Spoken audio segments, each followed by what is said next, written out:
one's for the birds, this one's for the city. This one for the fans that bleed green with me. Push down the 95 to the right is the link. With a team pulling up, knowing that they getting beat. Exit Broad Street, right on Patterson. Xfinity Live, CPP, what's happening? Dub F-Lie, stop by F1. Fly, Eagles fly, you hear the song getting sung? What team in the league is number one? Bird gang, yeah, I said it twice. You heard me say it once, now you sure you heard it right. No lies being told, yeah, it's all facts. It ain't Meg, Green, or Kelly, we don't rock with that. Any given Sunday, we don't ever slack. Yeah, we got an SB, time to run it back. And even on the road, yeah, we taking over. All you see is green like you at the Nova. Care less about your squad, bro, it's only us. A cheesesteak tailgate, yeah, we good, bruh. Beer pong baptism, you already know. Con shot, tomato pie, bring 3 or 4.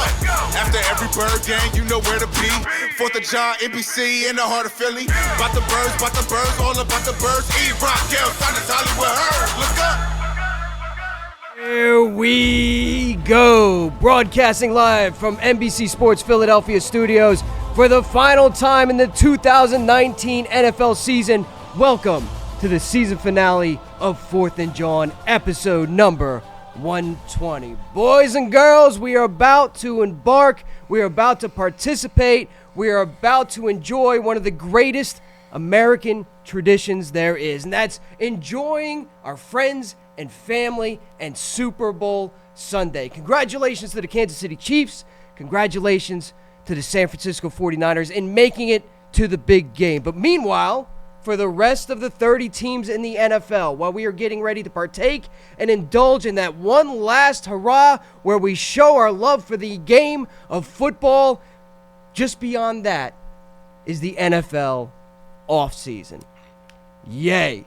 Cannot wait, because the age-old tradition in Philadelphia, and you'll hear it on Philly Sports Talk Media, you'll see it on the TV, and that is, this is the most important offseason in Philadelphia Eagles history. Now, granted, it seems a little trite, it seems a little cliche, because the fact of the matter is, all off seasons are important for the Philadelphia Eagles. But I will partake, I'll play ball in a tradition, and I will say this is one of the most important off seasons in recent Philadelphia Eagles history. And the reason I say that is because as I've tried to separate myself from the what ifs and the what could have beens and the disappointment that was the 2019 Eagles season, I'm trying to indulge in the postseason and watch all the other teams play. And as I'm watching the other teams play in the postseason, I can't help but note everybody's arc. Isn't it true that everybody is on an arc in the NFL, right? You take a look at the teams in the postseason. You take a look at the 49ers. Now, granted, they didn't have success last year, mostly due to injury. Relatable.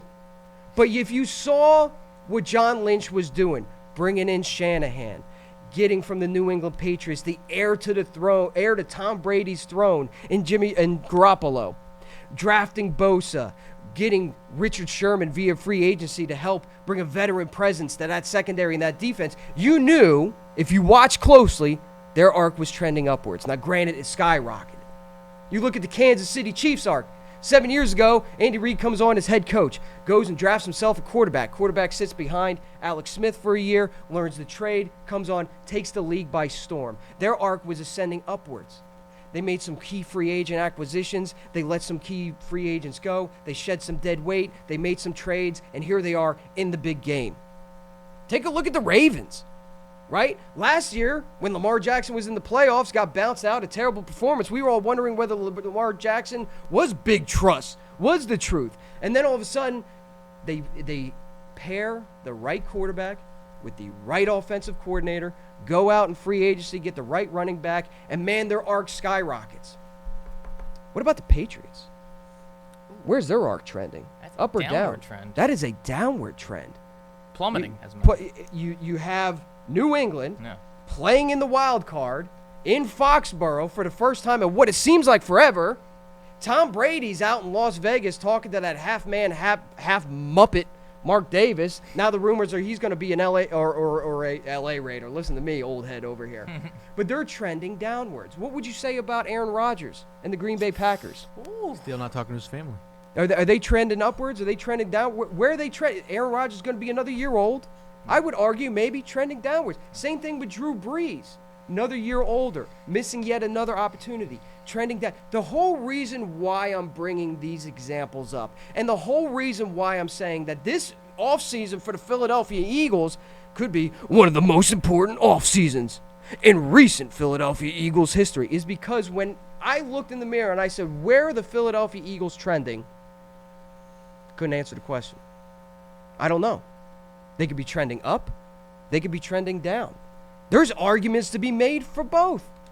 I mean, you want to talk about trending upwards? Okay, let's talk about trending upwards. Let's talk about a team that was decimated by injury, still won the division with basically overperforming practice squad players. Let's talk about Carson Wentz finally finishing a regular season healthy.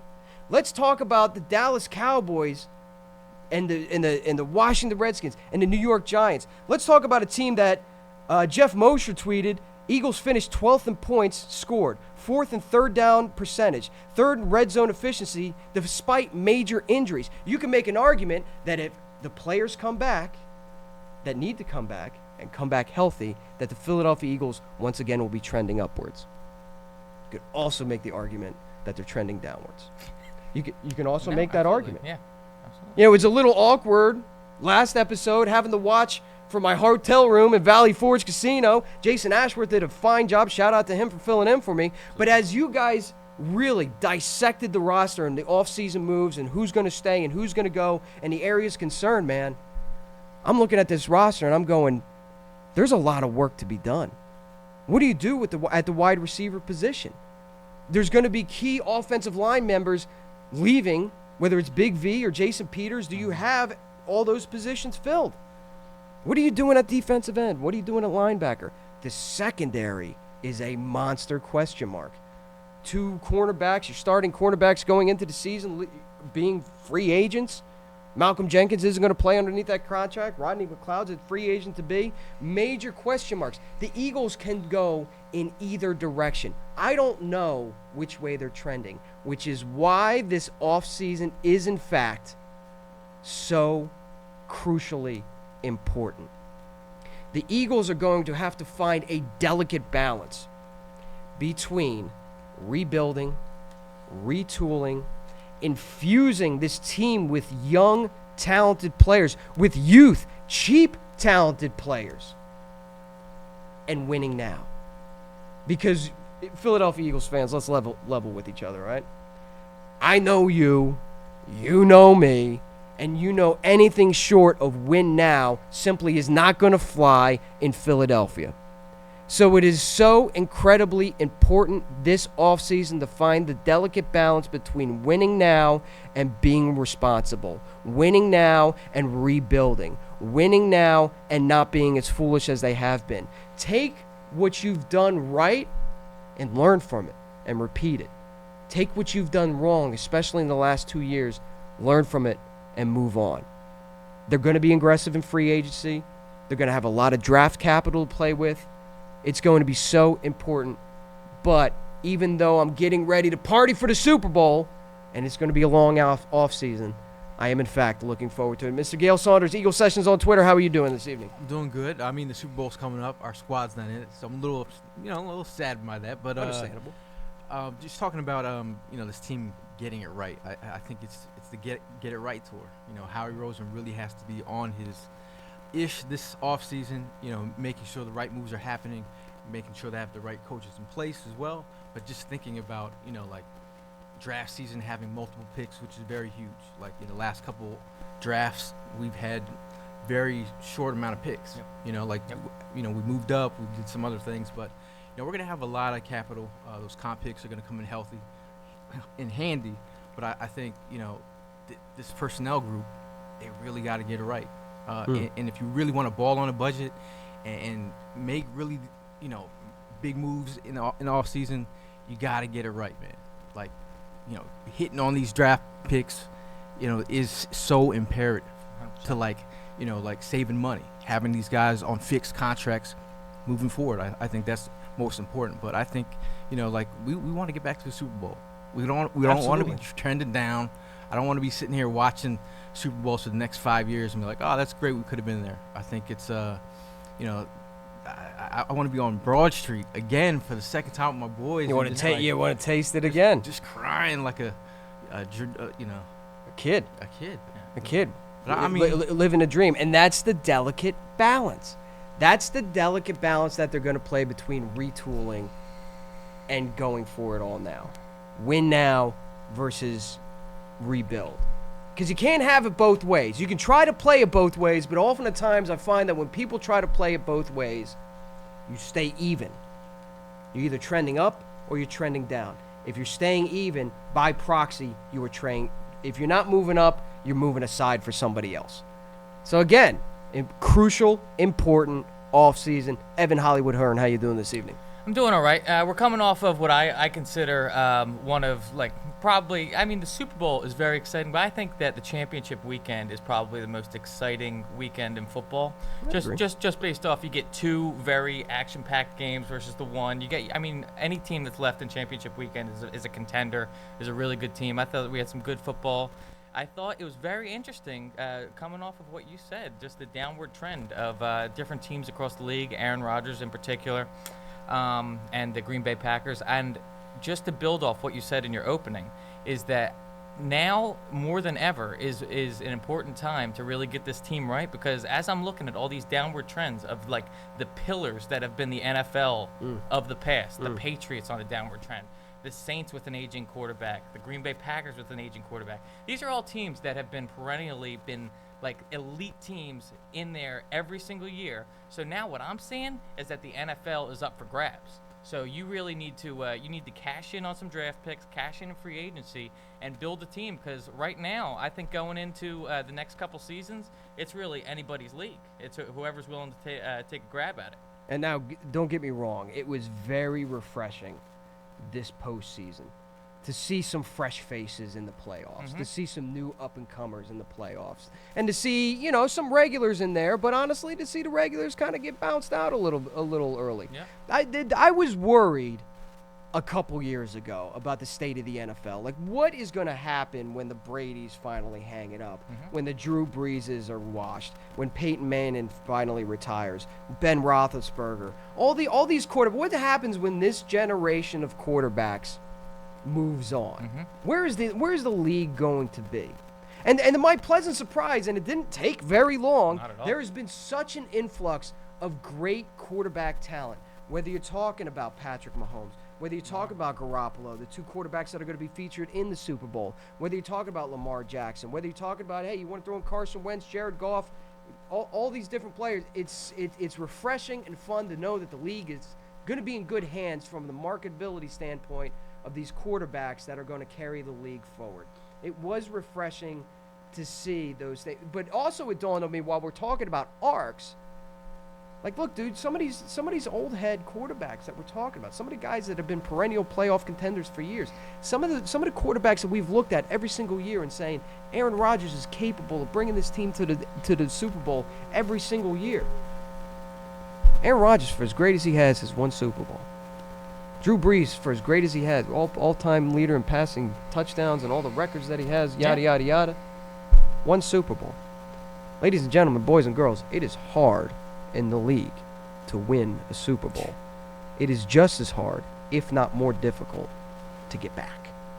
So again, I look at this Philadelphia Eagles team and I wonder where exactly they are trending. Are they trending upwards? Are they trending downwards? And I can't answer that as of right now.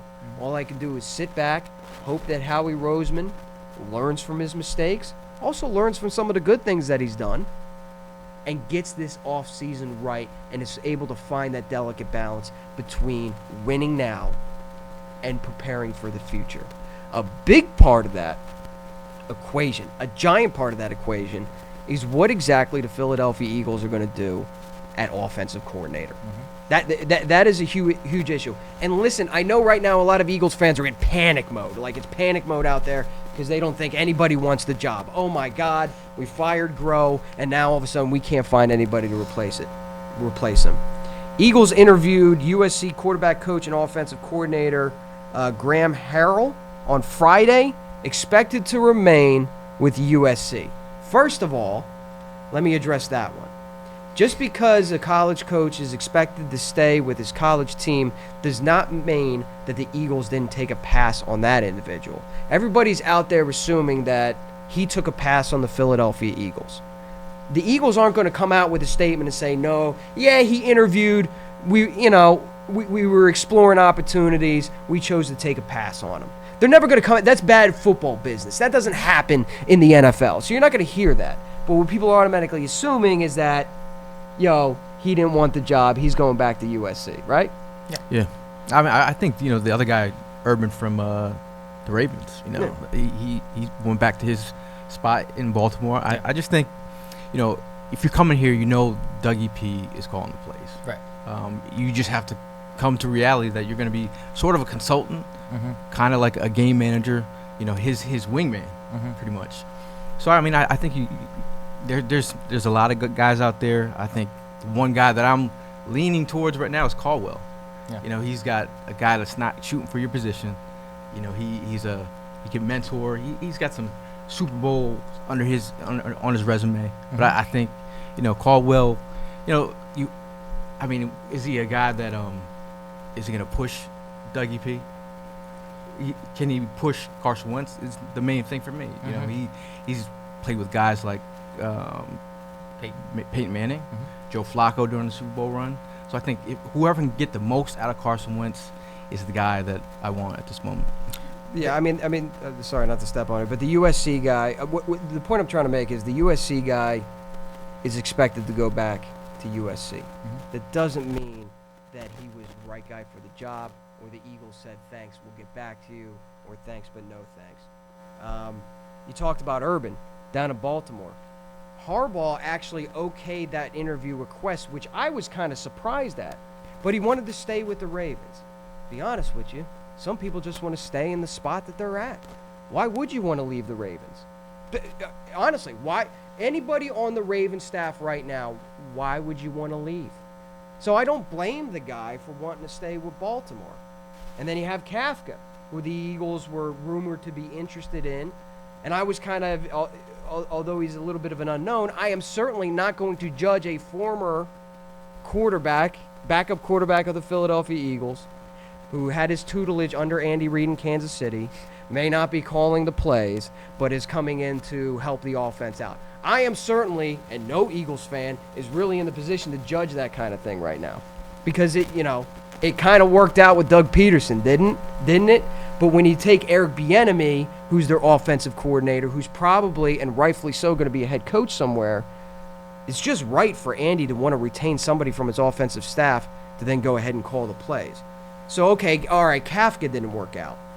So you got Urban, Harrell, Kafka, just via circumstance, are not coming to Philadelphia. You mentioned Jim Caldwell. I like the idea. I like the idea a lot. You got a veteran guy. Granted, he was supposed to be assistant head coach / quarterbacks coach down in Miami, had to take a leave of absence because of health. There's some health concerns there. Apparently everybody, he's ready to go, right? Yeah, he also groomed Frank Reich as well.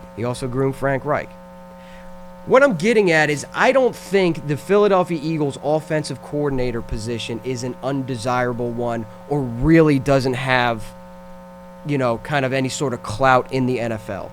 Take a look at Frank Reich.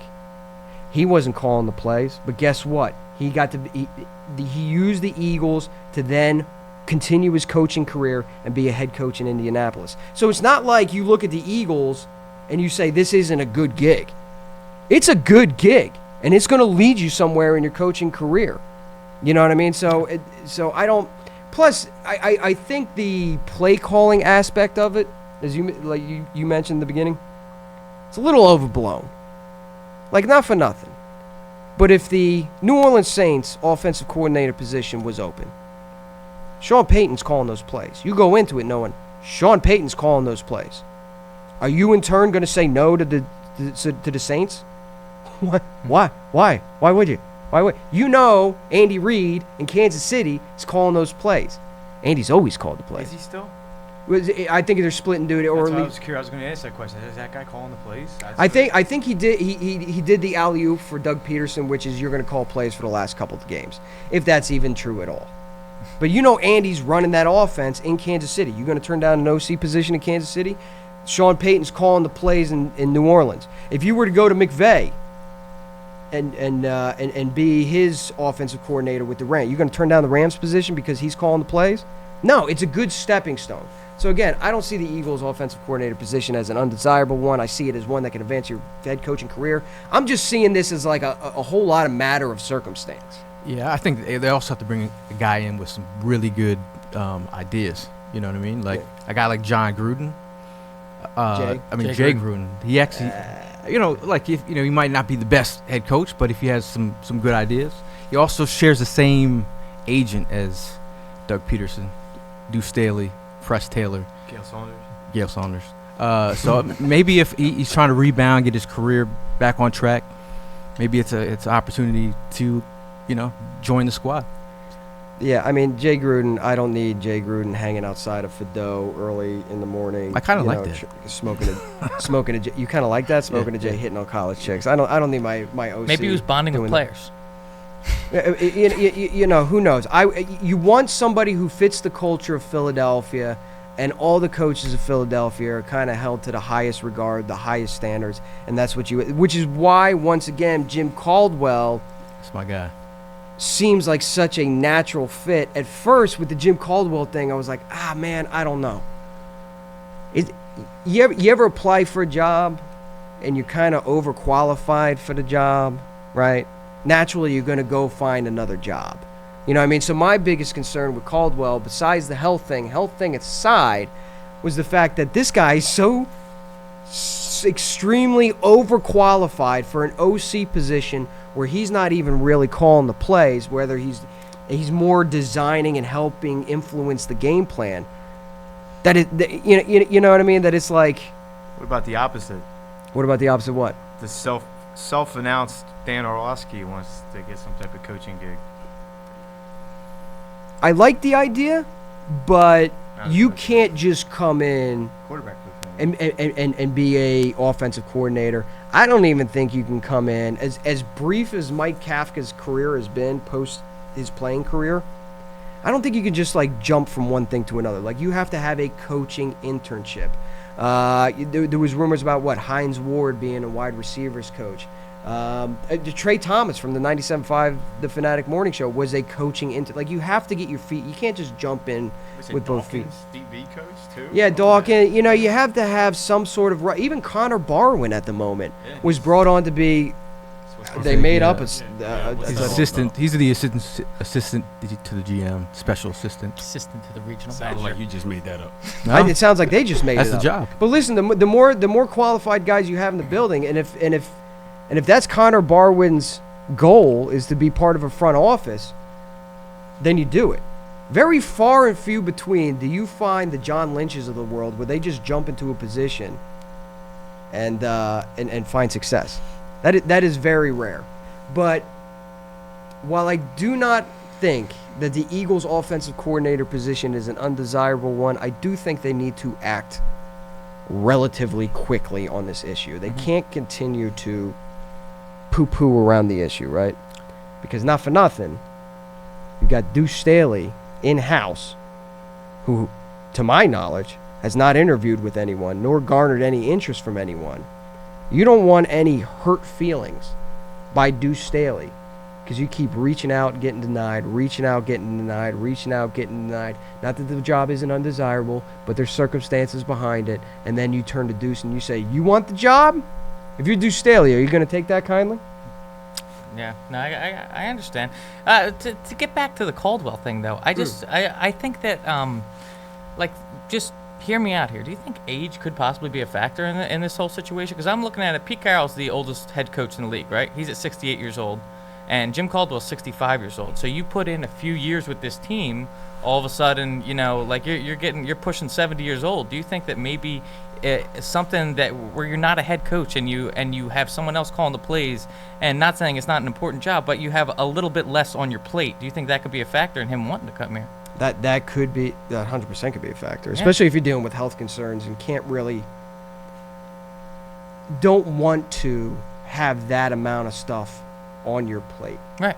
Like you can join a veteran staff, be a solid contributor, be on the sidelines without having to stress out about calling the plays or doing any real hard in-game, on-the-field decision-making at the time. Like I said, it could be a natural fit. They just have to move on it quickly. For sure. Right. I think it depends on, like, if he wants to, Caldwell comes in here and decides, like, he wants to have, like, this mentor, consultant type role, and just join the squad in that way, he would fit in perfectly. I think he gives Doug a guy that he can sound off to, a guy that has a lot of experience in the league, versus a guy like Groh, who really didn't have that much experience in the league. This guy's been there, done that. Yeah. And it makes sense, and you never know, too. There could be somebody that they're eyeballing on one of these Super Bowl appearing staffs. It might not be just Mike Kafka they're eyeing up. They could be eyeing up somebody on the 49ers. They could be eyeing up somebody else on the Kansas City Chiefs. So, we'll see what's going to happen. But a big piece of this offseason puzzle that I'm talking about has to do around the offensive coordinator. Because we've seen the success that Doug Peterson and this Philadelphia Eagles team can have when they have a quality offensive coordinator. See Reich, Frank. We can see what happens when the Eagles have an absolute dud at offensive coordinator. See Groh, Mike. But speaking of the teams in the Super Bowl and the offensive staffs and whatever, Gail, got a question for you. All right. So the timeline has been kind of lit up with the whole pro-Andy, anti-Andy debate. Are you rooting for Andy? Are you not rooting for Andy? Do you want to see him win? Are you still bitter he didn't win here? Where's your positioning with the Andy Reid situation? I mean, Uncle Andy is like, the drunk uncle that comes to your barbecue. That's my guy, man. Like, I've been riding with Uncle Andy for so long. He's meant so much to the city. He just didn't get it done. But at the end of the day, like how could you not want Andy Reid to get a ring? Yeah. Like, I mean, who else are you going to root for? I mean, you're going to root for the 49ers? Raheem Mostert? I mean, maybe Raheem. I just don't understand why I think some people just want to have an argument about something. Like, why wouldn't you root for Andy Reid? Like, I was there when Andy Reid, his son passed away at Lehigh. We both were. And it's like, you see a guy come in, something so terrible just happened. Yeah. The guy's in there the next day coaching. Like, he loves the game. Yeah. He loves his family, but he also loves this game, and he has a respect for it. So I've seen him from the highs and the lows, and he's back at it. He's back at the Super Bowl, got another opportunity to win. He's a great talent evaluator. I'm just happy to see him back in the dance. And I don't care who people root for. Like, that's not my job to stand up here and tell you who you should be pro Andy, you should be anti Andy. Like, if you want to root for the 49ers because you feel like they have that it factor that the Philadelphia Eagles kind of had during the 2017 season, fine. Go root for the 49ers. I don't care. It's not my team. I don't care. If you want to root for Andy because, you're kind of sentimental about his time here in Philadelphia, then go root for Andy. Like what I don't understand is really the I'm not rooting for the 49ers. I'm not rooting for the Kansas City Chiefs. I'm just rooting for Andy Reid to fail. Like, I don't understand that sort of pettiness whatsoever. Now, granted, I want to keep my own hypocrisy in check here because I would be reluctantly happy for him had we not won our own Super Bowl, had we not had our own parade, Totally and he wins different out in conversation, he wins one out in Kansas City, and all of a sudden I'm stuck here going, well, you won one out there, you couldn't have won one here, you broke my heart time and time again. I might be reluctantly happy for him, but nevertheless, I'm still happy for him. Like those same people that are anti-Andy, I'd be curious to ask them, if they're old enough and can remember, were you rooting for Reggie to win that Super Bowl with the Green Bay Packers? I can remember my mother crying, watching Reggie White hold up that trophy, pushing camera people out of the way so he could run to the corner of the end zone and hold up that trophy. We were happy for him. We were happy he got that ring. I can remember rooting for Randall in the NFC Championship game with the Minnesota Vikings. Listen, it's the Vikings, but we want to see Randall win one. So what makes Randall and Reggie such a big part, and you would root for them, but you wouldn't root for a guy like Andy Reid? Is it because of Buddy Ryan? You wanted them to be more like Buddy Ryan? Buddy didn't win nothing. Buddy didn't win nothing in this town. In the 20 years prior to Andy Reid coming to Philadelphia, 2 decades prior to Andy Reid coming to Philadelphia, they had 9 playoff appearances. This is bridging the span between Dick Vermeil to Buddy Ryan to Ray Rhodes.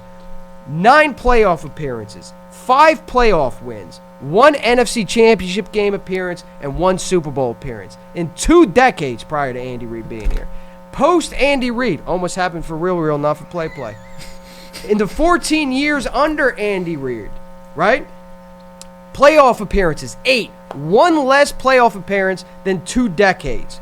Playoff wins, 8. 3 more than those previous 2 decades. NFC Championship game appearance, 5. That's 4 more, and of course 1 Super Bowl appearance. So are you bitter that he didn't win in the postseason? Is that it? Is that why you're bitter?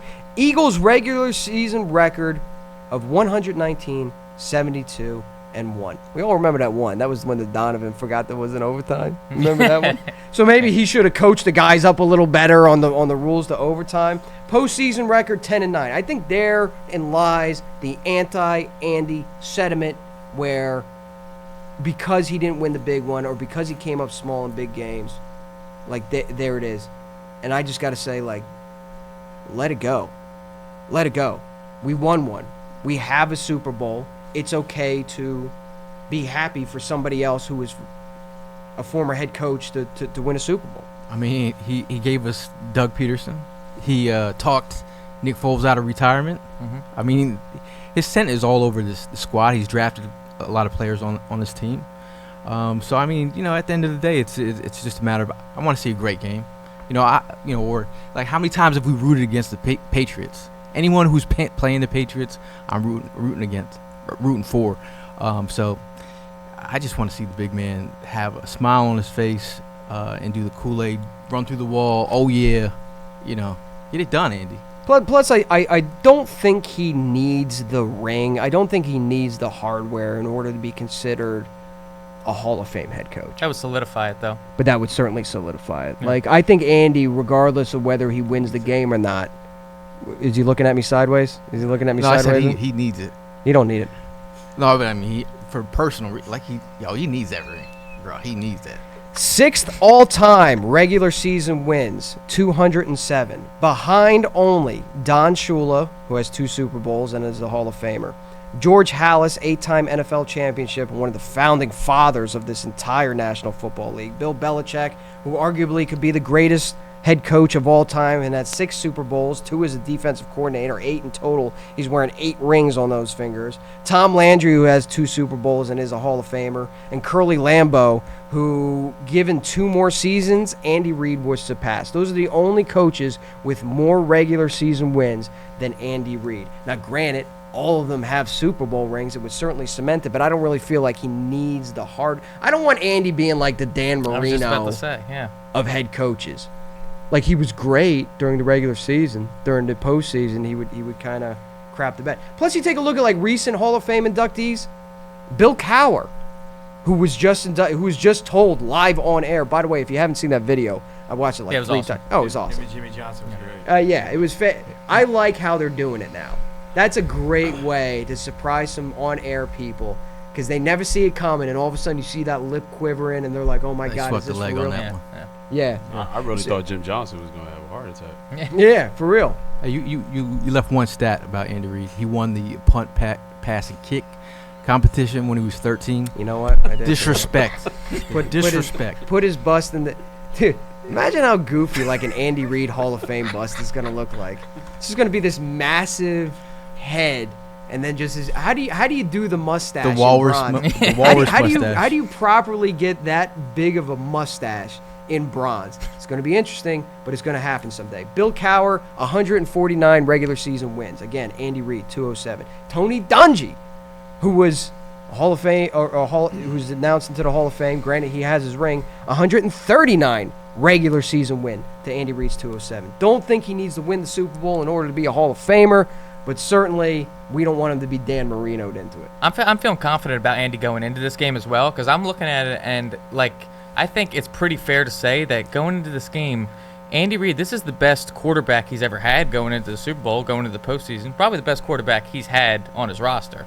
I mean, are we going to argue that Donovan's better than Patty Mahomes? No, not at all. So that's what I'm saying, is that I think that he's got that going for him. He learned from his mistakes with the Eagles in putting pieces around that quarterback. He's got truly elite players in Travis Kelce and Tyreek Hill to throw to. It's just all adding up. I see the Chiefs ultimately ending up winning this thing. Andy gets his ring. He gets that bust with the walrus mustache in Canton. We're gonna get the Super Bowl predictions in a second, Kev. But wanted to check with Trox. The poll that we put up on 4th and Jawn. What's the split here? What are we talking about here? Okay, the question was, are you rooting for Andy Reid in the Super Bowl? We have about 810 votes. Wow. Okay. 91% say yes. Yeah. All right. There you go. Real ones. Yeah, the real one. But you know what? 9% of petty Listen, people. I don't even want to call them real ones. You're allowed to root for whoever you want to root for. Real ones. I don't care. I just don't understand the anti-Andy sentiment. Then again, I want to keep my own hypocrisy in check, because if it was Chip Kelly out there, I'd be rooting for him to just not even make the plane to get to the Super Bowl. Now let me throw this curveball in there. Okay. Let's say Andy Reid wins the Super Bowl. He's got his one, right? Mm-hmm. Next year he goes. Are you rooting for him again, or are you bitter at the fact? Let's just pump the Are you brake. All bitter right, let's at not go overboard. that here. you don't want him to do better than we did? I look at it like are you rooting for you want your ex to succeed, right? All of your exes in your love life, you want him to do well, just not better than you. You look at it that way? Yeah, listen, there's some exes that I have out there. You need to bring back Evan. You need to bring back Evan. Kevin's out. Evan comes back in. There's some exes that I have out there where, hey, listen, it was a long-term relationship, lasted a long time. We had some good times. We had some successes together. Eventually, it just kind of got stale. You part ways like responsible adults, and you wish that person well. But you don't wish they do better than you. You don't wish they do better than you. So I wish Andy well. This year? This year. But, I don't want them seeing making more money than I am. Yeah, I think it would have been weird if, I got those vibes when, the Chiefs were making a push for the Super Bowl. If he won one before we got one over here, I would have been a little butthurt. Yeah. So, I mean, we got that one, so now I'm okay with him getting one this year. Absolutely. Next year, we'll be in it. So Obviously. So he won't even have an opportunity. We will beat the Chiefs. So he's not going to have that opportunity. If Jordan Matthews scores a winning touchdown and Andy Reid loses, do you shed a tear for Andy? J-Matt. Well, listen, it's not. It's. I don't understand the J-Matt hate. Listen, it's not only if you're not a fan of Andy Reid, that's why you don't want the Chiefs to win. Whatever. I'm not going to talk you out of it, and I don't understand it. That's okay. You're allowed to root for whatever you want to. There's also LaShawn McCoy playing for the Kansas City Chiefs, ringless, the all-time leading rusher for the Philadelphia Eagles. Which I hope he suits up for. Healthy scratch recently. Yeah, but still would get himself a ring. That'd be a nice way to ice off a pretty damn good career for LaShawn McCoy to get himself a ring there. So, I mean, there's a couple rooting interests out there for at least former Eagles or Eagles connections. Jordan Matthews excluded. Hey, Regardless, there's going to be a former Eagle winning one. We're forgetting about Wisniewski is on the Chiefs as well. Wisniewski's on the Chiefs as well. Harold Carmichael's headed to the Hall of Fame. Yes. Very proud of it. Very happy about it. Again, the formula for the Hall of Fame is stats times longevity divided by historical significance and accomplishments. Certainly didn't have the accomplishments, never won a Super Bowl, never held a ring, certainly had the stats for his time, and certainly his historical significance. I mean, I got into an argument one time with a Hall of Fame voter on Twitter because I was looking at Harold's stats, right? I was kind of living and dying by that formula, and I always do with the Hall of Fame. And I was looking at his stats and where he ranked in the all-time receiving leaders as far as, all time. And I was comparing them to really some of the more recent, like the Randy Mosses, the Jerry Rices, the Calvin Johnsons, the Larry Fitzgeralds of the world. And this Hall of Fame writer was very quick to say, listen, were you alive to see that man play? The answer was no. So he goes, you would not understand the historical significance that man played. He revolutionized. He was Randy Moss before Randy Moss. So while he may not have a Super Bowl ring, and while he may not have like stats that just blow you out of the water or be in the top 10 of any of that, to see another Philadelphia Eagle go into the Hall of Fame, couldn't be, and really just a truly nice guy. We've had the opportunity to interact with Harold Carmichael. Has always been nothing but class. That's why he's still hanging around the organization. That's why he's a quasi-ambassador to the organization. And overall, it gives us another excuse for a road trip to Canton. I think first and foremost, that's important to us. I mean, Harold Carmichael, 4-time Pro Bowl selection, 1973, 1978, 1979, 1980, 3-time second-team All-Pro, 1973, 1979, 1980, NFL 1970s All-Decade Team, 1980 NFL Man of the Year. I mean, guys putting up numbers, and he made it over Drew Pearson. Yeah, shout out Too soon. Too soon. I was never so happy to watch that dude. Did you guys have like an evil little grin watching that video? They did it to me again. They drug it out. Yo, I tweeted out David Akers at the draft shouting and being like, Harold Carmichael's in and Drew Pearson isn't. Yo, listen, after that mess that he pulled in Philly for the NFL draft, that dude is going to get, that dude's going to get. I was happy. I was happy about it. Yeah, sit your ass down, 88. Sit your ass down, Hail Mary. I did all I could do. I can't do no more. Before we get on out of here and say our goodbyes for the season, let's go around the room and just get some Super Bowl predictions. Gail, let's start with you.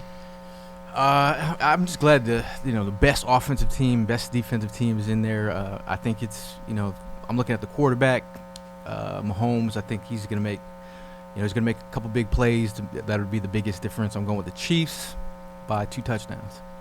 Chiefs by 2 touchdowns against that 49ers defense. That's impressive. Evan Hollywood Hearn, how are you? I have a similar stat line. I got I see the Chiefs coming out rolling. They're really going to start rolling in the second half. I see them winning 28-10. 28-10. Okay, so that's a pretty big differential there. It's going to be way more entertaining than last year's Super Bowl as well. Yeah, I got listen, can we all agree that as long as it's more entertaining than last year's Super Bowl, we're all in good shape? Oh, it's a W for all of us. Go ahead, Brian. Got to go with family, so we're going with Uncle Andy and LaShawn. And then on top of that, I got a friend who's a diehard 49ers fan, so it'd be good to rub it in. Shout out to Tim. Yeah. Oh no, shout his wife. Wifey. Yeah. Trox. 31-28 Chiefs. Oh, tight one. Ben, you want to get in on this? I am Ben Barry on Instagram. I got the Chiefs winning. Yep, that's my handle. I got the Chiefs winning E-signal. only because the 49ers lost to the Falcons and can't trust any team losing to the Falcons. Last time Andy Reid was in the Super Bowl, arguably, it was 2 things that cost him that game. Number 1, the Patriots cheated. I think we can all agree. The Patriots cheated. Yep. Number 2, an overall lack of experience in that sort of stage. Clock management certainly would be a third one, but I think the script is flipped in this Super Bowl. Andy Reid's coming in with experience, will have that team ready, will have that team high-flying, and if anything, the inexperience of the 49ers, whether it be their quarterback or their coach or any sort of combination of which, because if you think Richard Sherman is really the only one over there with any sort of Super Bowl experience, I think that's going to, not to say that the 49ers, their arc isn't going to continue them on that path and they won't eventually win a Super Bowl. I just don't think this is the one for them. This is going to be their first time there. I think the Chiefs get the job done, 34-17. Let's go, Andy. Guys, I think that's a wrap for us for the 2019 season. I just want to sincerely thank all the viewers for their support over the season and over the last 3 years. Thank you to Concha Hawk and Bakery, Monster Energy Drinks, and Bud Light for supporting the show. And, of course, thank you to NBC Sports Philadelphia for giving us this opportunity to stand in front of these microphones weekly and produce this show. Until next time, let's go Birds, and we will see you around.